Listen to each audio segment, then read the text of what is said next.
On tonight's show of the Kelly File, Megyn Kelly shows us proof how Hillary Clinton tried to deceive the American public about what happened in Benghazi. Here, watch for yourself.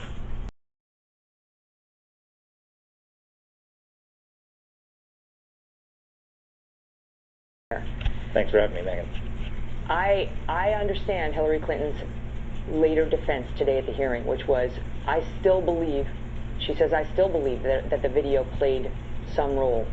But I heard no explanation from her as to if that was her belief, if that's her belief today, why she told the Egyptian Prime Minister, we know that this attack had nothing to do with the film.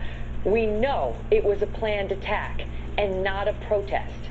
Why did she say that if to this day she believes it was about a video?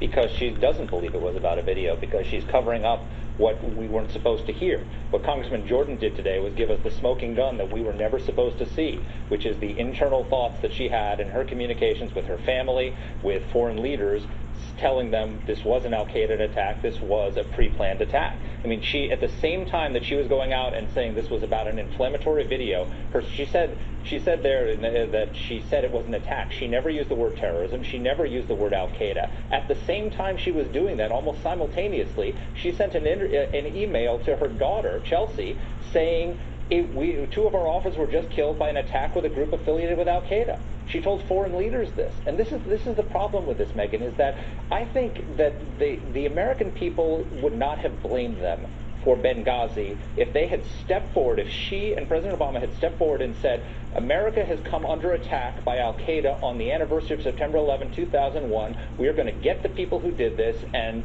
I think Americans would have rallied to them. But they didn't do that. They lied about it, and that's what I think is unforgivable. Here's what she says about that, basically that email to her family. She says, the night of the attack, Al-Qaeda made, this Al-Qaeda affiliated group made a claim of responsibility that they then pulled back the next day. And she says, as the intel coming to her and everyone else in the administration changed, so too did their message. And yet what she says to the Egyptian leader is, we know. She's coming out.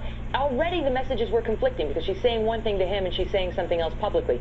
But she didn't say, we believe and we still have to investigate.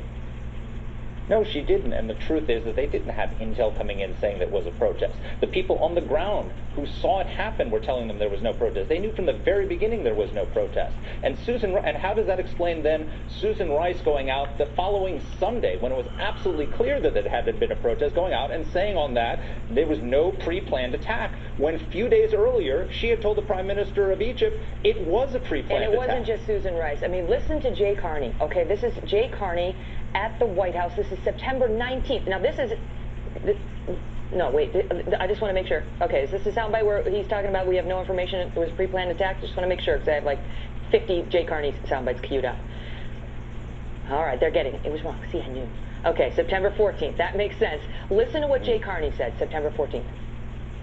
We have no information to suggest that it was a pre-planned attack. No information to suggest it was a pre-planned attack. Look at Hillary's email. We know the attack in Libya was a planned attack, not a protest. We know the attack was planned, not a protest, and he was saying as of September 14th, days later, we have no information to suggest that it was a pre-planned attack. And here's another one. This is Jay Carney saying we have no information that this was not in reaction to a film. Watch.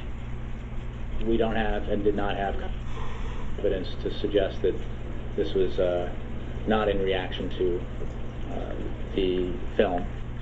No information that it wasn't about a film. And this is Hillary days earlier. We know the attack had nothing to do with the film. Mark, this is what drives people crazy. It drives them crazy. You know, why not just come out and lay it out? This is what makes people distrust not just these politicians, but Washington, but the administration, but anybody who even raises their hand and testifies under oath, believing you're not being straight with me. No, that's exactly right, and this is why, I mean, and what Jay Carney said is the exact opposite of what Hillary Clinton said today in her hearing, which is, according to her narrative, initially they thought it was a terrorist attack, then they had some other information coming in suggested it might have had something to do with the video, which is why they hedged. Jay Carney said they had no information coming in saying it had to do, that it was a pre-planned terrorist attack. So that's a complete opposite story. I mean, the problem here is, you're exactly right, it's a question of trust. I think Americans would have rallied around this president. Look, we just went through a thing with Donald Trump where Donald Trump tried to blame 9/11 on George W. Bush. And the American people don't buy that. They don't blame George W. Bush. They don't blame Bill Clinton for the East Africa embassy bombings and for the coal. And they would not have blamed Barack Obama for Benghazi if he had stood up and been honest with the American people, said we were under attack, and that we were going to do something about it, and then did it. They would have rallied around him. But instead, they were more concerned with the political narrative than they were with the fact that we had come under attack by terrorists when they told us that the terrorists had been defeated. Mark, thank you.